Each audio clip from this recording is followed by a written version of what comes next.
Well, hello and welcome everybody to month 7 of Dolly Mixtures. I'm filming this during our lockdown here in New Zealand in August 2021.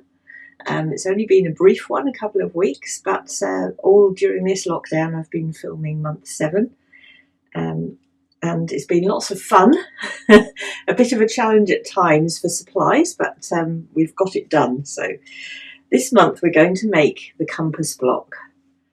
And teaching you how to do this using foundation paper piecing, and I've made it very, very straightforward. So if you've never done foundation paper piecing before, this is going to be really fun and a good introduction.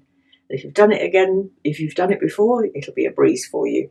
So the main block is made using the foundation paper piecing, and then after that the oval is appliqued on top. The other 2 blocks we're making are very simple ones this time. They're kind of filler blocks called squares.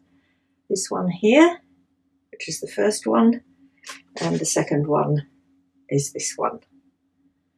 So these are going to take up some space. So the compass really reminded me of when I was a kid, and I used to love I went to Brownies guides and Ranger guides, and we used to do orienteering, camping. I used to read Swallows and Amazons and dream about having a little yacht and sailing on the lakes and camping on islands. So it's a real reminder of that fun of outdoor adventures as a child. And of course, all children get to build with building blocks. So that's what we've got in our squares this month. So I do hope you're going to enjoy making these blocks, and post your blocks on the Facebook group. We'd love to see them. See what you do with all your different fabrics.